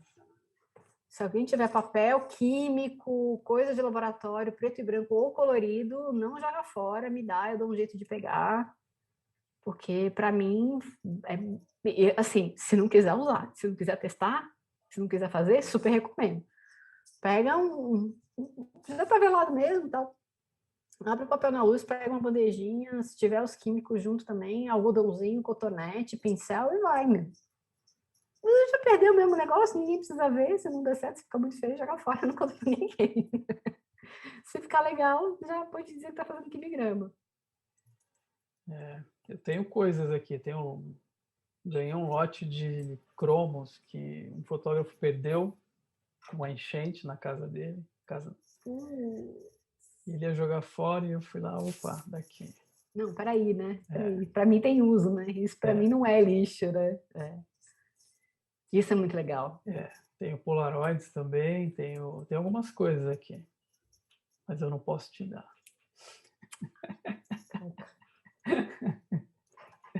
Mas foi bacana que quando rolou aquela enchente lá no Bob Wolferson, eu estava numa das equipes de resgate lá, né? Fui ajudar a ver o que dava para fazer. E ele está com trabalho com coisas interessantes, né? Porque perdeu uma boa parte do acervo dele, tinha acho que um tantão de Polaroid, aqueles Polaroid 8x10, preto e branco. Uau, perdeu tudo, cara. O que molhou daquilo perdeu, porque não... E era assim, eu fiquei numa angústia horrível, porque eu estava lá para ajudar, né, ajudar a agilizar o negócio de salvar, de limpar, de dar minimamente condições para serem congelados os materiais, e ao mesmo tempo pensando assim, por que eu não estou com a câmera fotografando isso, né? Porque umas bolhas, a emulsão do Polaroid descolando, falando umas bolhas, eu assim, gente do céu, desesperada com o celular já tentando pegar. A gente pensa que o Bob Wolfenson vai ter um lugar todo preparado, né? Um lugar seguro, tudo organizado, bonito e tal. Ó, mas tem uma pergunta aqui, Raquel. Tem a Steph Lotus, quer fazer uma pergunta. Oi, eu quero fazer uma pergunta. Primeiro, eu queria dizer que foi uma aula para mim, assim, incrível. Eu também fiquei pesquisando aqui, né? Eu não conhecia os artistas, também pesquiso nessa área da fotografia experimental. E eu fiquei pensando agora, com essa tua última fala, de perguntar para ti como é que tu guarda a tua produção. Dá uma dica para nós. Depende. Como é que tu conserva as tuas imagens experimentais? Tá. É isso que eu ia falar. Depende de qual é o material, né? Porque o que é fotografia preta e branca e colorida normal, do mesmo jeito que guarda fotografia normal. O cianótipo tem uma característica que ele é muito interessante.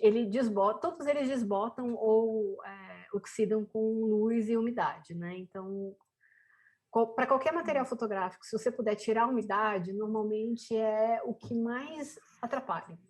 Não tem dinheiro para investir em nada muito, dá um jeito de tirar a umidade, porque o resto, ela normalmente é o que desencadeia todo o resto, né?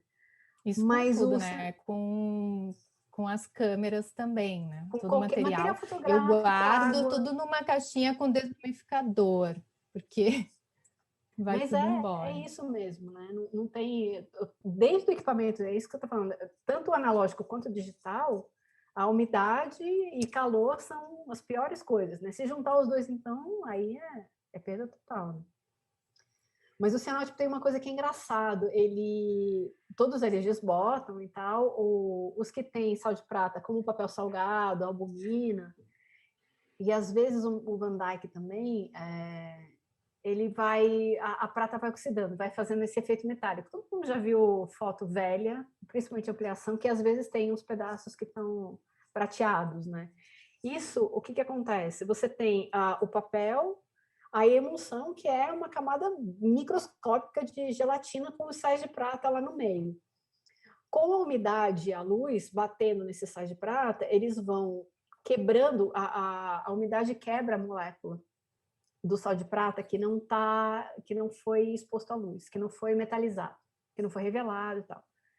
Porque é isso, a matéria fotográfica, o que eu acho muito interessante nesses caras é que eles lidam, inclusive, com isso, de como retirar pedaços da matéria fotográfica do suporte, né? Se não, normalmente é isso, é aquela camada uniforme e tem sal de prata nela inteira. Tanto preto ou branco, tanto metalizado ou não, né, exposto, revelado ou não, tem ainda, mesmo que com processamento de fixador e tal. Então, ela vai quebrando e vai subindo para a superfície, e é por isso que ela metaliza. E normalmente acontece mais onde você tem a quantidade de prata que foi revelada e está lá, né? Por isso que acontece nas partes escuras. Parecido com o processo de solarização. Exatamente.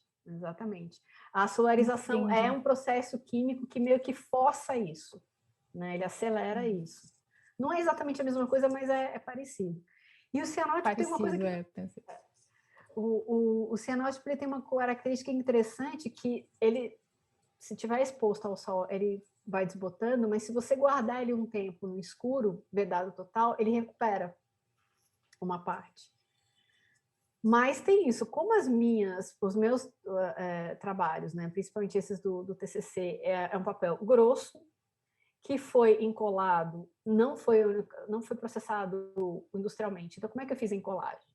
Primeiro, eu comecei com uma solução de gelatina, que aí não é a gelatina que a gente come mesmo, mas ela está diluída, né? Então, ela não está pesada, né? Ela está bem diluída.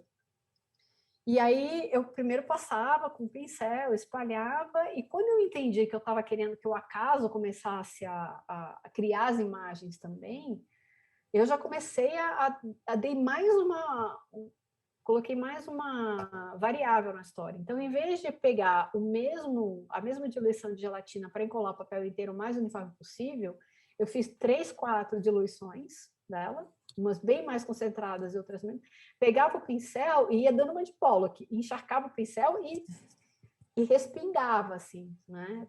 Para deixar a coisa para juntar. O acaso de onde a fibra do papel, por ser artesanal, não ia estar tão uniforme, ia estar mais concentrada ou mais rarefeita, junto com a variação da gelatina. E aí depois o químico.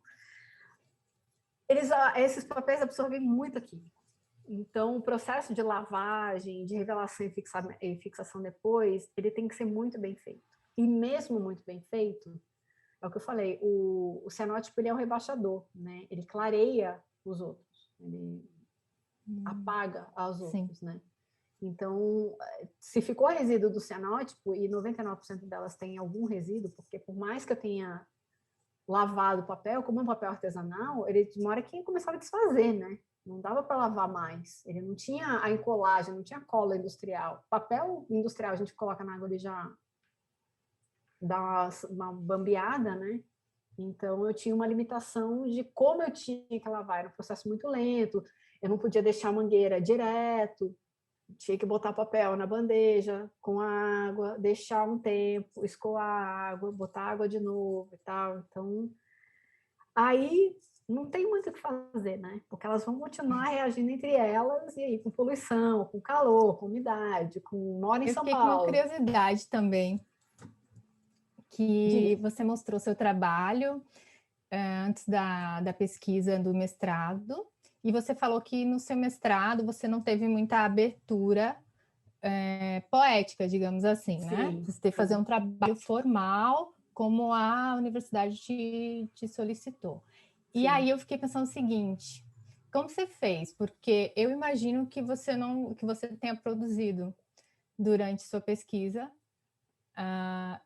eu na minha imaginação aqui. E aí eu queria te perguntar isso, se tu produziu e se tu fez exposições, como tu fez, como tu vinculou, né, esse teu trabalho poético com a tua pesquisa, que foi mais assim histórica, né? Assim, tu resgatou o trabalho deles, fez entrevista, tudo nos conformes ali, como a academia pede, né? Mas como é que tu fez com o teu trabalho poético? Eu te pergunto porque isso foi um dos meus desafios, assim. Então, eu acabei escolhendo eles porque era um tema mais próximo do meu trabalho poético, né? Então, já que eu ia ter que fazer um negócio acadêmico mesmo, pelo menos vou fazer um acadêmico em cima de gente que eu gosto, de coisa que eu acho interessante, né? Não tive condições de produzir nada. O foco, enquanto eu estava fazendo o mestrado, era isso. Não sobrava energia, não sobrava tempo para fazer mais nada. Para não dizer que eu não fazia mais nada, nesse estágio que eu fui lá para o Arizona, para o CCP, para fazer, como é que funcionava? O trato era que a gente ia ter 6 meses para escrever a tese, e nesses 6 meses, 2 dias da semana a gente trabalhava para a instituição, e 3 dias a gente trabalhava para a instituição, e 2 dias a gente tinha para a gente pesquisar. Quando eu estava pesquisando, quando eu estava nos meus dias de pesquisa, eu me informei no acervo deles e ficava pesquisando, olhando, abrindo caixinha e vendo o que eles tinham lá. Então, e lá é um acervo incrível, porque quem fundou o CCP foi o Ansel Adams. Então, eles têm não só a coleção toda do Ansel Adams, com negativos e tal, mas toda a coleção, todo o acervo pessoal dele está lá. Então, todas as doações, todas as coisas, todas as fotos de todo mundo que ele recebeu está lá, as coisas pessoais dele, correspondência. E aí acabou virando um centro em que muita gente acabou doando para lá. O material desses 3 fotógrafos só estava lá porque fazia parte da coleção de um outro fotógrafo que eu acho maravilhoso, inclusive recomendo que vocês procurem, o Aaron Siskin, se quiser depois eu mando o nome. Ele era amigo desses caras, ele recebeu essas doações, essas correspondências, tem um monte de carta, um monte de coisa que era correspondência dele com o Cordier, e só estava lá porque porque ele doou. Então, lá tem uma coleção de imagens, eles têm, se eu não me engano, são 100 mil prints, né? 100 mil ampliações. E eu passava nos corredores e então era assim, Talbot, Daguerre, Paul Strand, Weed, todos os grandes nomes, né? Então eu ficava pesquisando lá. E o que eu tinha para fazer de trabalho, que eu estava trabalhando para eles, eu participei de 4 projetos. Um deles era separar os nitratos da coleção da Lula Álvares Bravo. Então eu peguei a coleção dela e estava olhando, e aí ficava fazendo as fotos de negativo. Aí a minha parte criativa trabalhou muito com essa coisa da deterioração, porque não era onde dava, né? Era onde eu tinha não tinha laboratório, não tinha tempo para fazer as coisas. Até tinha laboratório lá na universidade, o CCP é parte da Universidade do Arizona. Eu até cheguei aí na faculdade de fotografia lá deles, tinha o laboratório, dava para eu usar, mas e tempo, e ânimo, né? Porque é isso, tem que escrever uma tese, né? Tem que sentar e escrever, e ler, e pesquisar, e filtrar. E quando você tem material já é difícil, sem